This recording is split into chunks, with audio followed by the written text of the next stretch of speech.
तो हाँ जी सर जी, ये आपकी पत्नी की आपने कुंडली मुझे भेजी है नीति की। और जैसे कि आपने पहले अपनी कुंडली बनाई थी, अभी आपने अपनी पत्नी कुंडली भेजी है। इनकी कुंडली में देखो जी, ग्रह अच्छे भी हैं, कुछ ग्रह खराब भी हैं। कुछ कुंडली में योग अच्छे बने हैं, कुछ दोष बने हैं। काल से दोष बना हुआ है कुंडली में। यहाँ पे शुक्र बुध बैठे हैं, लक्ष्मी नारायण राजयोग बना है। चंद्रमा मंगल बैठे हैं, लक्ष्मी महालक्ष्मी योग बना है, लेकिन चंद्रमा शनि के साथ बैठा है। विष दोष भी बना है। तो पूरा विस्तार में आपको समझाऊंगा। आपके जो सवाल है विवाह को लेके कि विवाह में दिक्कतें क्यों आती रहती हैं, लड़ाई झगड़े जो होते हैं वो कारण क्या है, और इसके आगे बढ़ने में दिक्कतें आ रही हैं, काम काज कैसा होगा, हेल्थ कैसी होगी। तो जैसे कि आपने मेरे से कुंडली अपनी बनाई थी, मैंने आपको समझाया था कि कुंडली में होते हैं टोटल 12 घर। वो 12 घर यहाँ पे मैंने दोबारा लिख रखे हैं, एक बार मैं रिपीट कर देता हूँ। ये जो एक लिखा है ये है इस जातिका का पहला घर।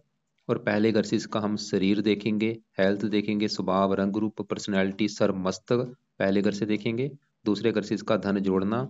तीसरा घर छोटे भाई बहन। चौथा घर माता, मकान, वाहन। पांचवा घर बच्चों का है।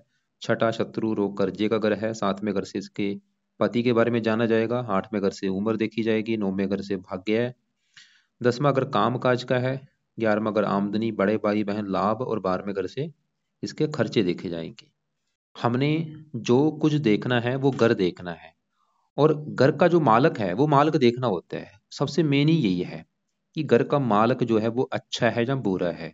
जैसे कि मान लो इसके हम जातिका के इसके बच्चों के बारे में जानना है। पांचवा घर है बच्चों का, पांचवें घर में नंबर लिखा है 5, जो कि सिंह राशि है, मालक बना सूर्य। तो बच्चों के लिए हमें सूर्य को देखना पड़ेगा कि सूर्य अच्छा है या बुरा है। वैसे दृष्टि भी देखी जाती, पांचवें घर के ऊपर गुरु की दृष्टि है, उसको भी देखा जाएगा। अब देखो जी, बात करते हैं जो ग्रह अच्छे बुरे हैं। सबसे नेगेटिव पॉइंट क्या है इस कुंडली में, मुझे जो दिखा है सबसे नेगेटिव पॉइंट वो है, इस कुंडली में बना है काल सर्प दोष। ये सबसे बड़ा दोष होता है। जब भी ये किसी कुंडली में बनता है काल सर्प दोष, तो ये दोष की वजह से उस बंदे को लाइफ में काफी स्ट्रगल करना पड़ता है, काफी उसको दिक्कतें आती हैं, परेशानियां आती हैं, आगे बढ़ने में रुकावटें आती हैं, मेहनत का फल नहीं मिलता। तो ये जो काल सर्प दोष है, खासकर इसका जो नुकसान होता है जिन ग्रहों में ये बना है। जैसे कि केतु कहाँ बैठा है, 7वें घर में। 7वां ग्रह है इसके पति का घर। तो केतु 7वें घर की हानि करेगा। राहु बैठा है पहले घर में। और पहला घर इस जातिका का घर है, ये जो निधि है इसका शरीर, रंग और पर्सनैलिटी। राहु पहले घर की हानि करेगा, केतु 7वें घर की। इन दो घरों की हानि ज्यादा होगी। और काल सर्प दोष में होता क्या है, इधर वाला हिस्सा देखो आपको दिख रहा है खाली पड़ा है। दूसरा घर खाली है, तीसरा, चौथा, पांचवा, छठा। इन ग्रहों में कोई ग्रह नजर नहीं आ रहे। सभी ग्रह हैं इस साइड में। इसमें क्या होता है, ये राहु क्या है, सांप का सर है। तो केतु इसकी है पूंछल। इन्होंने सभी ग्रहों को कैद कर रखा है भाई। तो सभी ग्रह कैद हो चुके हैं। कैद होने की वजह से इन ग्रहों के भी अच्छे फलों में कमी आ जाएगी। तो मतलब बुरी तरह से राहु केतु इसके हैं खराब, जो कि इसको बुरे फल देंगे। थोड़ा सा विस्तार में समझते हैं। सबसे पहले देखो जी, राहु की बात करूं, राहु बहुत ज्यादा इसका खराब है। इसको बचपन से लेके इसके बुढ़ापे तक इसको बुरे फल देगा। लेकिन ये बुरे फल ज्यादा कब देगा, जब इसकी चलेगी दशा। उस समय ज्यादा बुरे फल बढ़ जाएंगे। आज भी बुरे फल दे रहा है, आज बुरे फल इतने हैं, लेकिन दशा आने पर बुरे फल कई गुना बढ़ जाएंगे। तो इसकी दशा कब चलेगी वो आपको मैं दिखा देता हूँ। दशा देखो जी, बड़ी दशा तो आगे जाके आएगी 50 में, 60 तक इस समय दिक्कतें बढ़ेंगी। या छोटी दशा जब चलती है, छोटी दशा इसकी निकल चुकी, 14 से चली थी, 17 में खत्म हुई थी, इसमें भी दिक्कतें बड़ी होंगी। दशा भी देखो जी दो तीन प्रकार की होती है, एक छोटी पत्यंतर दशा भी होती है। तो राहु देखो जी खराब क्यों है, सवाल पहला ये है। एक तो कारण खराब होने का कि काल से दोष बनने की वजह से राहु खराब है। दूसरा कारण राहु खराब होने का कि राहु जहाँ बैठा है पहले घर में, ये पहले घर में जो एक लिखा है ये है मेष राशि, ये है मंगल का घर। ये मंगल को अपना दुश्मन मानता है। तो ये दुश्मन के घर में बैठने की वजह से भी खराब है। अब राहु का जो बुरा फल इसको ज्यादा मिलेगा, इस पहले घर को खराब करेगा। और ये पहला घर इस जातिका का मतलब अगर आपने इसका स्वभाव देखना कि जातिका का जो स्वभाव है वो कैसा होगा, इसकी बोलबानी कैसी होगी, इसका सर कैसा होगा, मस्तक कैसा होगा, शरीर की बनावट कैसी होगी, रंग रूप भाई कैसा होगा, हम ये सभी चीजें पहले घर से देखेंगे। और फार्मूला होता है घर का मालक देखना है। पहले घर में क्या लिखा है, एक। एक है मेष राशि, मालक है ये मंगल। तो हमें देखना पड़ेगा पहले घर के मालक मंगल ग्रह को। और मंगल के अलावा पहले घर में क्योंकि राहु बैठा है, राहु को भी देखना पड़ेगा। तो पहले हम राहु की ही बात कर रहे हैं। तो राहु पहले घर में, मंगल के घर में, जो कि मंगल राहु का है दुश्मन। राहु मंगल को अपना दुश्मन मानता है। तो राहु क्या करेगा, पहले घर को खराब कर देगा। क्या खराब करेगा, पहला घर जैसे मैंने बोला इस जातका का शरीर है, हेल्थ है, ये राहु इसकी हेल्थ खराब करेगा, हेल्थ को लेके दिक्कतें आएगी इसको, हमेशा हेल्थ को लेके दिक्कतें पैदा करता रहेगा और हेल्थ ज़्यादा खराब करेगा अपनी दशा में। जब भी दशा होगी उस समय हेल्थ ज़्यादा खराब होगी। क्या हेल्थ खराब करेगा?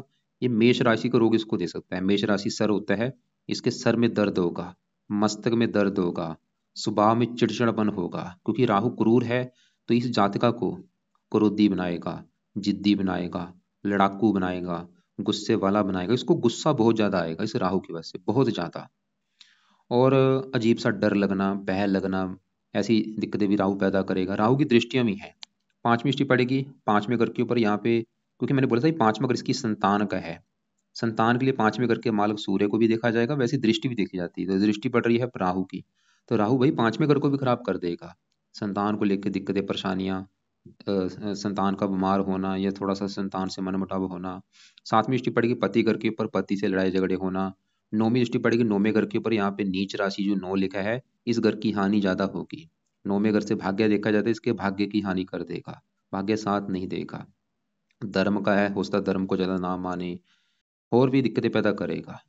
ये आपको मैं थोड़ा सा, ये जो दोष, क्योंकि अलग अलग दोष होते हैं, आपको मैं दिखा देता हूँ ये दोष बना कौन सा है। क्योंकि जो काल सर्प दोष होते हैं वो कई प्रकार के होते हैं। तो इसका जो काल सर्प दोष बना है,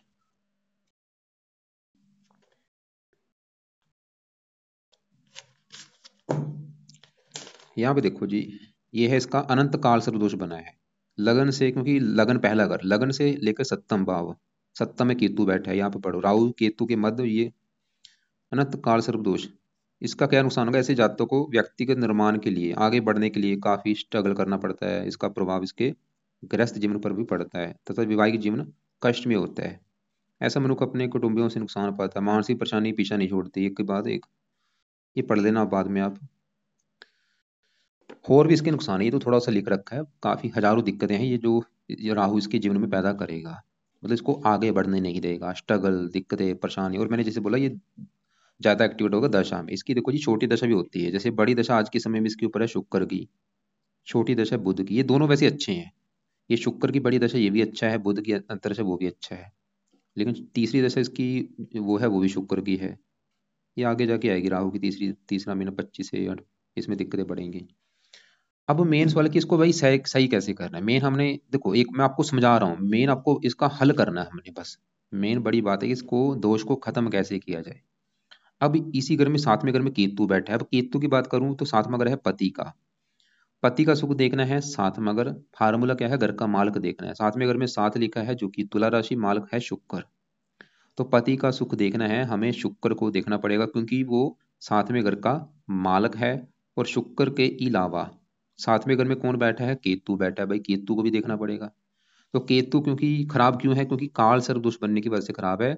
और वैसे भी राहु केतु पापी ग्रह हैं। ये क्या है? जहरीले ग्रह हैं, जहां मतलब बैठते हैं वहां पे जहर घोल देते हैं। और मैंने ऐसी हजारों कुंडलियां देखी, जब भी राहु केतु साथ में घर में होते हैं, ऐसे लोगों को विवाह का सुख नहीं मिलता। इनके विवाह में दिक्कतें लगी रहती हैं कोई ना कोई। तो केतु देखो जी साथ में घर में बैठ के विवाह संबंधी दिक्कतें पैदा करेगा। वो दिक्कतें क्या करेगा? जहाँ तो पति से इसकी बनने नहीं देगा, पति से लड़ाई झगड़े होते रहेंगे, या पति को बीमार कर देगा, या पति की लाइफ में कष्ट आएगा। इस केतु की वजह से पति की जो लाइफ है उसमें भी कष्ट आएगा। उसका कष्ट मतलब उसके काम काज में दिक्कतें आएंगी, उसकी हेल्थ को लेकर दिक्कतें आएंगी, उसको आगे बढ़ने में दिक्कतें आएंगी इस केतु की वजह से। और ये लड़ाई झगड़े ज्यादा बढ़ेंगे केतु की दशा पे।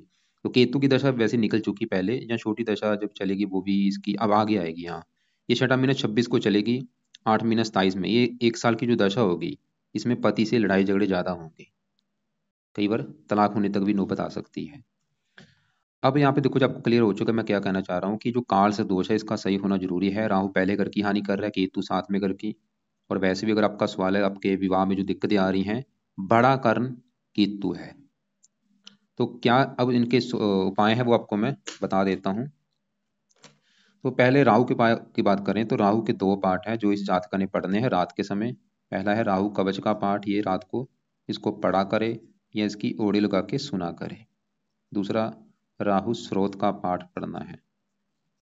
दोनों पाठ रात को पढ़ लिया करे, चाहे इनको ओढ़ी लगा के सुन लिया करे। और तीसरा उपाय राहु का दान करना है। और ये दान की वीडियो आपको मैं भेजूंगा, क्या दान है, और ये दान है बहुत जरूरी। अभी कुछ दिन मैंने पहले वीडियो बनाई राहु ग्रह के क्या दान है, विस्तार में समझाया है। तो दान से इसकी जो 10 डिग्री पावर कम हो जाएगी, बहुत जरूरी है दान करना। और चौथा उपाय राहु को सही करने के लिए, एक तो इस जातिका ने शिव जी की पूजा उपासना करनी है। शिव जी की पूजा उपासना का मतलब ये है कि रोजाना शिव जी के मंदिर जाना शुरू करे। शिव जी के मंदिर में जाके वहां पे बैठ के ओम नमः शिवाय, ओम नमः शिवाय का जाप किया करे। 5-10 मिनट वहां पे बैठ के जाप करना है, चाहे जाप घर पे कर ले, लेकिन शिव जी के मंदिर में जाप करेगी वहां पे फायदा ज्यादा होगा। और दूसरे नंबर पे दुर्गा चालीसा का पाठ किया करे। और तीसरे नंबर पे हनुमान जी का पाठ करे। ये 3 देवी देवताओं का सहारा लेना है, ये जो काल से दोष है इसको खत्म करने के लिए। शिव जी हो गया, दुर्गा चालीसा और हनुमान जी। और ये पाठ खासकर अगर इनके मंदिर में जाके करेगी ज्यादा फायदा होगा। अब केतु के लिए क्या करना है, तो केतु का भी जो पहला उपाय है, केतु कवच का पाठ पढ़ना है रात के समय, या इसको ऑडियो लगा के सुनना है। और दूसरा केतु का भी करना है दान। दान, इसके भी दान की वीडियो भेज दूंगा मैं। वैसे इसका जो दान है वो है कुत्तों को रोटी डाला करे, रोजाना कुछ ना कुछ कुत्तों को डाल दिया करे, चाहे रोटी डाले, बिस्कुट डाले। राहु का जो रंग है वो है नीला रंग, नीले कपड़े कम यूज करे। केतु का जो रंग है वो है 2 रंग का, जिसमें 2 रंग होते हैं, चितकबरा या रंग बिरंगा, चितकबरा कम यूज करना है। तो ये राहु केतु के पाठ पढ़ने हैं और दान दोनों करने हैं। राहु के लिए शिव जी की पूजा उपासना मैंने बोली है, दुर्गा चालीसा, हनुमान जी। केतु के लिए जो गणेश जी की पूजा उपासना होती है, तो गणेश जी का कोई ना कोई पाठ ये पढ़ लिया करें। अब देखो जी आगे बढ़ते हैं, क्योंकि मैंने आपको जैसे बोला था कुछ कुंडली में योग अच्छे हैं, कुछ दोष हैं। इसकी अब यहाँ पे जो 8वें घर में चंद्रमा मंगल शनि बैठे, अभी इनकी बात करते हैं, क्योंकि यहाँ पे भी कुछ दोष बने हैं। जैसे कि ये चंद्रमा शनि बैठे हैं, विष दोष बनता है। और चंद्रमा मंगल बैठे यहाँ पे महालक्ष्मी योग बना है। तो पहले 8वें घर में देखो जी, 8वां घर समझो है किसका। 8वें घर से इस जातिका का, इसकी उम्र देखी जाएगी, उम्र कितनी है। इस 8वें घर से और भी काफी चीजें हैं, आयु, मृत्यु, कष्ट, लंबी बीमारी यहाँ से देखते हैं, कोई लंबी बीमारी होगी या नहीं, दुर्घटना होगी या नहीं। ये ससुराल का भी घर होता है, ससुराल कैसा होगा। और फार्मूला देखो जी क्या है, घर का मालक देखना होता है। 8वें घर की चीजें, 8वें घर में 8 लिखा है, 8 है वृश्चिक राशि, मालक कौन बना, मंगल। कहाँ बैठा है, इसी घर में बैठा है। 8वें घर का मालक मंगल इसी घर में बैठा है, बहुत बड़ी अच्छी बात है भाई। तो मंगल तो 8वें घर का कर देगा अच्छा, मतलब इसकी उम्र लंबी कर देगा, इसको ससुराल का सुख अच्छा दे देगा, और भी कई अच्छे फल दे देगा। लेकिन मंगल इस पहले घर का भी मालक है जहाँ पे राहु बैठा है, शरीर का भी मालक है। लेकिन अपने घर में बैठा है, फिर भी मंगल तकरीबन अच्छा है। लेकिन यहाँ पे जो चंद्रमा है, अब उसकी बात करते हैं। तो इसका जो चंद्रमा है देखो जी, चंद्रमा वो है यहाँ पे, एक तो 8वां घर, क्योंकि 8वां घर वैसे अच्छा घर नहीं होता, कुछ कंडीशनें होती हैं इस घर में बैठ के जो घर अच्छे फल देते हैं। जैसे कि अगर इसी घर का मालिक इसी घर में बैठा है, जैसे मंगल इसी घर में बैठा है, इसलिए मंगल अच्छा है। अब ये जो 8वां घर है, इस घर में चंद्रमा जो बैठा है, चंद्रमा देखो जी, एक तो बैठा है कुंडली के 8वें घर में, खराब घर में। ऊपर से यहाँ पे जो 8 लिखा है, वृश्चिक राशि में चंद्रमा नीच का होके बैठा है, ये अच्छी बात नहीं है। और ऊपर से शनि इसी घर में बैठा है, विष दोष भी बना हुआ है। चंद्रमा शनि जब एक साथ बैठते हैं विष दोष बनता है। तो सवाल ये है कि चंद्रमा इसका अच्छा है या बुरा है। देखो जी, चंद्रमा हमें दिख रहा है कि वो बुरे फल देगा। क्यों बुरे फल देगा, एक तो नीच का बैठा है, सबसे बड़ी बात ये। दूसरा 8वें घर में बैठा है, ऊपर से शनि के साथ बैठा है, इसकी वजह से 3 कारणों से मुझे लग रहा है कि वो खराब फल देगा। क्या खराब फल देगा, चंद्रमा जिस घर का है मालक, मालक है ये इस चौथे घर का। चौथे घर से जो कुछ देखा जाएगा, जैसे कि चौथा घर है इसकी माता का घर, इसके मकान का घर, मकान कैसा होगा, वाहन इसका कैसा होगा, भूमि जमीन जायदाद नौकर चाकर, चौथे घर से देखेंगे। चौथे घर में नंबर 4 लिखा है, 4 है कर्क राशि, मालक बना चंद्रमा। तो चंद्रमा इसको जो बुरे फल देगा चौथे घर के मामले में देगा। जैसे चौथा घर माता का है, तो चंद्रमा इसकी माता के सुख में कमी कर देगा। अब वो कमी क्या करेगा मुझे कन्फर्म नहीं भाई, कोई ना कोई कमी करेगा, या तो माता बीमार कर देगा, या माता से इसकी बनेगी नहीं, या माता को कोई कष्ट होगा, इसका जो जन्म है इसकी माता के लिए अच्छा नहीं होगा, या माता के जीवन में कोई संघर्ष होगा, स्ट्रगल होगा। तो माता संबंधी दिक्कतें पैदा करेगा चंद्रमा। चौथा अगर मकान का, इसको मकान को लेकर दिक्कतें पैदा कर देगा, वाहन को लेकर दिक्कतें आएंगी। चौथा अगर भूमि जमीन जायदाद, इसको लेकर दिक्कतें। और चंद्रमा है मन का कर्म, मानसिक चिंता देगा। और चौथा अगर देखो जी, अगर इसकी माता को रोग होगा, साथ में चंद्रमा शनि बैठा है, इसकी माता को टीबी दे सकता है, टीबी का रोग दे सकता है, टीबी हो सकती है। जब माता को एक रोग होता है, जलोदर रोग होता है, पेट में पानी भर जाता है, इसकी माता की ये दिक्कत आ सकती है, उसके पेट में पानी भर सकता है। या इसकी माता को छाती फेफड़े का रोग हो सकता है, और छाती फेफड़े का रोग इस जातका को भी हो सकता है। और चंद्रमा की दशा में दिक्कतें बढ़ेंगी। अब चंद्रमा की दशा आपको मैं दिखा देता हूँ। बड़ी दशा इसकी है पूर्व शुक्र की, उसके बाद चलेगी सूर्य की दशा और फिर आएगी चंद्रमा की दशा। ये चंद्रमा की दशा चलेगी इसकी 2033 में स्टार्ट होगी और ये 43 में खत्म होगी। ये जो समय है अभी जो मैंने बुरे फल बताए हैं इस दशा में एक्टिवेट होंगे। दशा में माता मकान वाहन भूमि जमीन जायदाद, ये इसकी हेल्थ जातका की हेल्थ खराब कर देगा। इसको भी हेल्थ को लेके ये दिक्कत आ सकती हैं। लेकिन यहाँ पे अब देखो, मैंने आपको 3 कारण बोले थे कि चंद्रमा खराब होने के 3 कारण है। लेकिन यहाँ पे एक अच्छी बात क्या है कि चंद्रमा के साथ इसी घर में मंगल बैठा है और ये मंगल का अपना घर है। और क्योंकि चंद्रमा नीच का है, मंगल अपने घर में बैठा है। यहाँ पे एक योग बना है, नीच भंग राजयोग। मतलब चंद्रमा का जो नीच है वो भंग हो चुका है और उल्टा राजयोग बन चुका है, जिसकी वजह से मुझे लग रहा है कि हो सकता है ये चंद्रमा इस जातिका को बुरे फल ना दे। लेकिन ये मेन होता है प्रैक्टिकल करना। ये जो जातिका है निधि, ये फेस करे कि इसको अगर माता मकान वाहन का सुख अच्छा है तो चंद्रमा बुरे फल नहीं दे रहा। अगर इसको लगता है कि नहीं भाई मुझे माता को लेकर दिक्कतें आ रही हैं, मकान वाहन को लेकर दिक्कतें आ रही हैं, तो चंद्रमा बुरे फल दे रहा है। तो सवाल की क्या उपाय करने हैं। अभी तो चलो थोड़े बहुत उपाय कर ले, लेकिन दशा इसकी जब चलेगी उस समय इसके उपाय ज़्यादा करने हैं। तो क्या उपाय हैं। सुबह के टाइम चंद्रमा के देवता हैं शिव जी, तो ये जातिका शिव जी की पूजा उपासना करे। अब शिव जी की पूजा उपासना से इसका राहु भी अच्छा हो रहा है भाई, 2 ग्रह अच्छे हो जाएंगे। रोजाना शिव जी के मंदिर जाना है, सुबह शाम चाहे जाए, वहां पे बैठ के शिव जी का मंत्र ओम नमः शिवाय का जाप करना है, शिव चालीसा पढ़े और हो सके सोमवार का व्रत रखा करे। हर सोमवार को व्रत रखना शुरू कर दे। दूसरा उपाय चंद्रमा का दान करना है और ये दान हर सोमवार को करना है। क्या दान है वो आपको मैं वीडियो भेज दूंगा। इसका देखो जी, जो दान है सफेद रंग का वैसे दान होता है, जैसे दूध चावल चीनी, इन वस्तुओं का दान ये जातिका सोमवार को कर दिया करे। वो दान की वीडियो आपको मैं वैसे भेज दूंगा। तीसरा पाइए जातिका चंद कवच का पाठ पढ़ा करे, बहुत जरूरी है। कवच इसकी रक्षा करेगा, सुनने से लग रहा है कवच रक्षा का काम करेगा। ये पाठ जरूर पढ़ा करे सुबह के टाइम, चाहे इसको सुन लिया करे, चाहे ये शिव जी के मंदिर में पाठ पढ़ लिया करे। तो ये 3 उपाय है भाई, शिव जी की पूजा उपासना, दान और चंद कवच का पाठ पढ़ना है, चाहे इसको सुनना है, और शिव जी के मंदिर में बैठ के चाहे इसको पढ़ ले चाहे सुन ले। लेकिन देखो जी, इतना तो कन्फर्म है कि ये जो बुरे फल जो मैंने बताए थे इसके, वो बुरे फल अगर मिलते भी हैं, मान लो मिल भी जाएंगे, थोड़े से मिलेंगे, ज्यादा नहीं मिलेंगे, क्योंकि इसी घर में मंगल बैठा है। इसकी वजह से मुझे लग रहा है बुरे फल ज्यादा नहीं मिलेंगे। फिर भी चलो मान लो मिल भी जाएंगे, थोड़े से मिल जाएंगे। अब इसी घर में शनि बैठा है भाई, तो शनि की बात करते हैं, लेकिन इससे पहले हम 10वें घर में बुध सूर्य इन तीनों की बात करते हैं कि तीनों ग्रह क्या अच्छे बुरे फल देंगे। आपको देखो जी, मैंने जैसे बोला था 12 ग्रहों से कुछ ना कुछ देखा जाता है। ये जो 10वां घर है, इस 10वें घर से इस जातिका का काम काज देखा जाएगा, इसका पिता देखा जाएगा, इसकी सरकार देखी जाएगी, मान प्रतिष्ठा देखी जाएगी। और फार्मूला होता है घर का मालक देखना है। तो 10वें घर में नंबर क्या लिखा है, 10 नंबर, 10 मकर राशि है, मालक है शनि। तो 10वें घर के बारे में जानने के लिए हमें शनि को भी देखना पड़ेगा, और 10वें घर में शुक्र बुध सूर्य बैठे हैं, इन तीनों को भी देखना पड़ेगा। सबसे पहले हम 10वें घर में बैठे शुक्र की बात करते हैं कि वो कैसा है। तो शुक्र इस जातका का है बहुत ही अच्छा। क्यों अच्छा है, क्योंकि शुक्र जहाँ बैठा है 10वें घर में वो है 10वें घर में जो 10 लिखा है ये मकर राशि है। ये शनि के घर में आके बैठा है, शनि इसका है दोस्त। शुक्र क्यों अच्छा है, क्योंकि अपने दोस्त के घर में बैठा है। क्या अच्छे फल देगा, शुक्र जिन घरों का है मालक, मालक इस घर का है शुक्र, इस घर का इस कुंडली में एक तो दूसरे घर का मालक है जो कि है धन जोड़ने का घर, कि ये जाति का धन कितना जोड़ेगी। दूसरा घर देखेंगे, दूसरे घर में 2 लिखा है, 2 है वृष राशि, मालक शुक्र। शुक्र क्योंकि अच्छा है धन जोड़ने के लिए शुक्र को देखा, शुक्र तो ये दिखा रहा है कि जाति का धन जोड़ेगी। कैसे धन जोड़ेगी, कहाँ बैठा है, काम काज, मतलब धन काम काज कर बैठा है, काम काज से धन जोड़ेगी।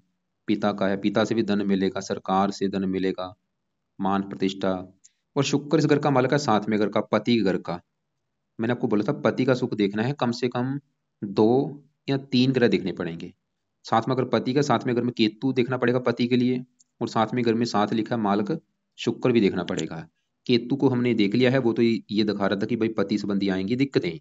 लेकिन 7वें घर का जो मालक शुक्र है वो फिर भी अच्छा है, क्योंकि वो दोस्त के घर में बैठा है।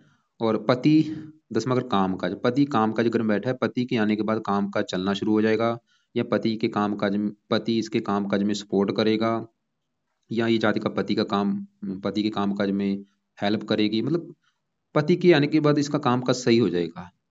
तो शुक्र पति का सुख अच्छा दिखा रहा है, धन के लिए अच्छा है, काम काज का सुख अच्छा दिखा रहा है। कौन सा काम काज, शुक्र से जुड़ा काम काज। ये लड़की अगर शुक्र से जुड़ा काम करती है, जैसे कि फिल्म इंडस्ट्री जुड़ा कोई काम जो होता है, अभिनेता, गीतकार, संगीतकार, डांस, चित्रकार, ब्यूटी पार्लर का काम करती है, मैरिज ब्यूरो, विवाह से संबंधित काम हो गया, रेस्टोरेंट का काम हो गया, ऐसे कामों में इसको होगा फायदा।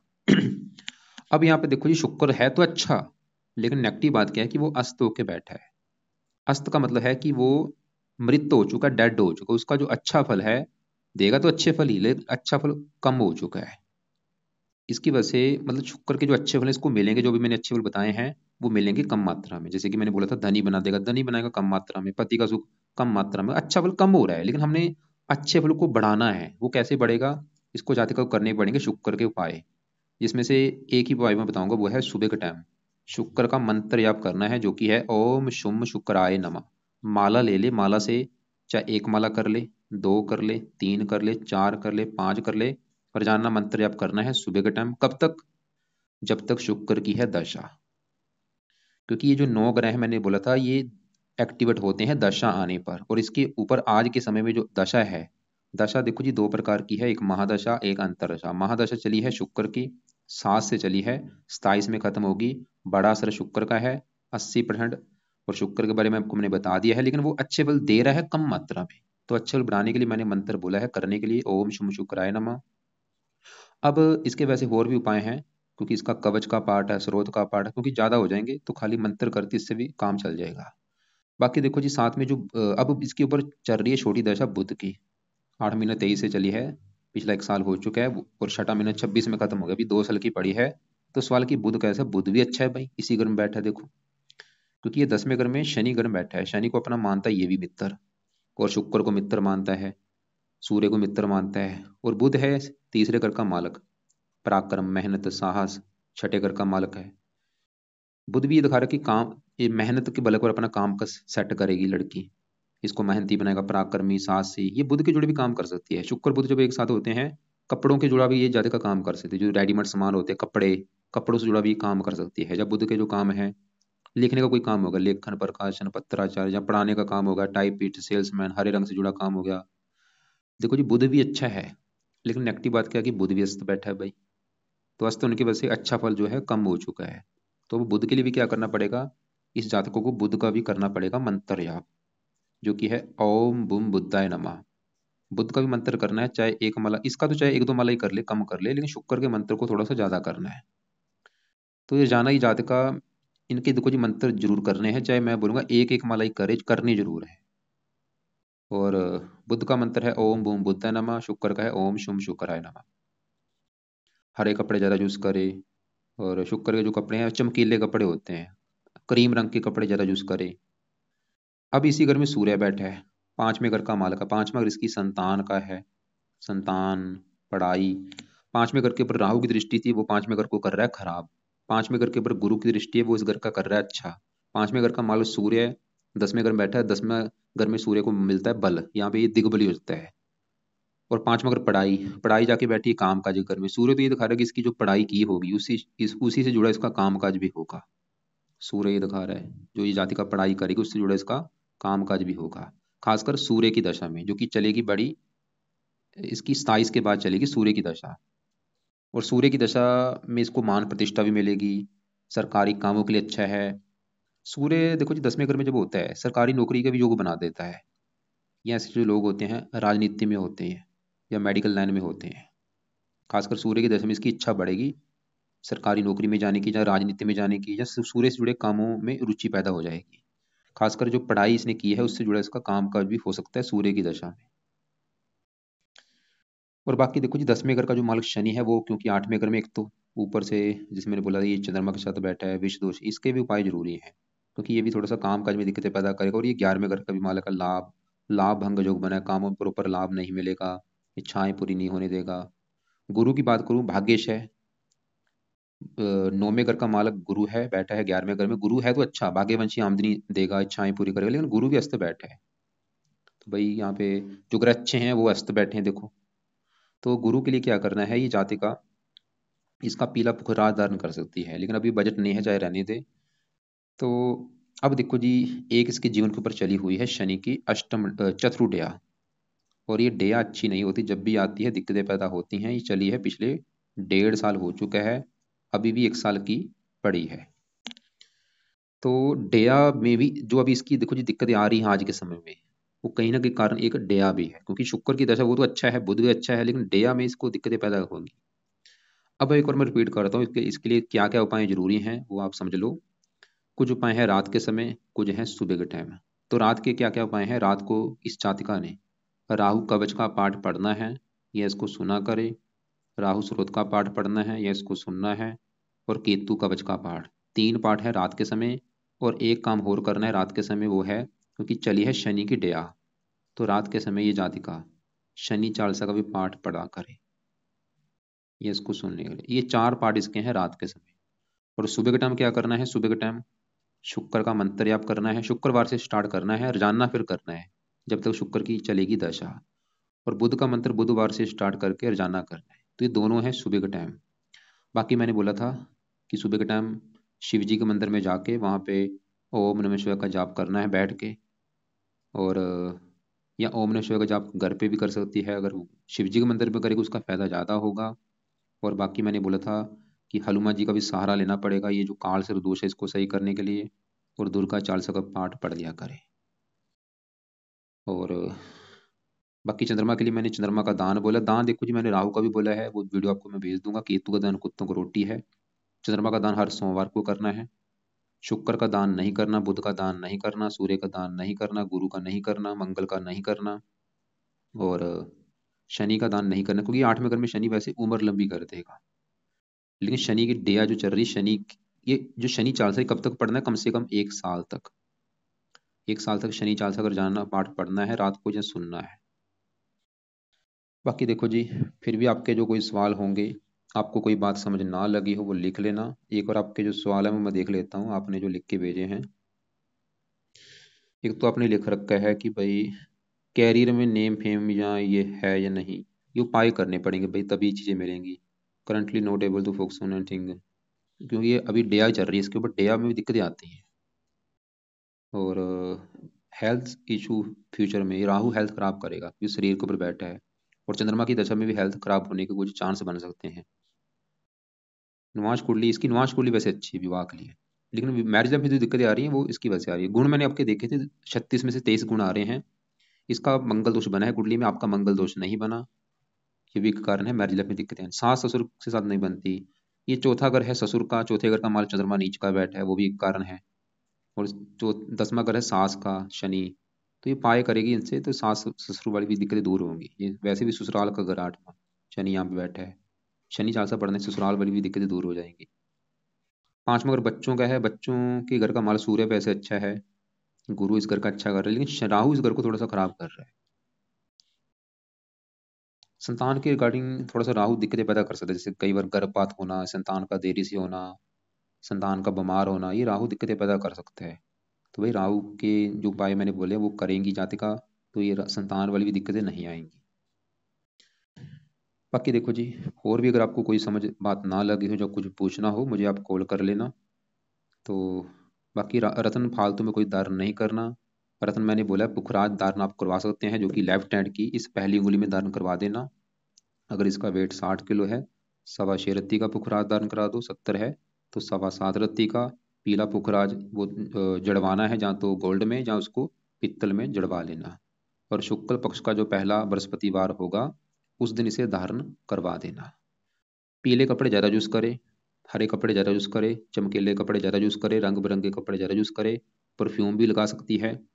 और सोमवार को वाइट कपड़े कम यूज़ करे, नीले कपड़े बिल्कुल बंद कर दे या कम यूज़ करे, और काले कपड़े भी कम यूज़ करे।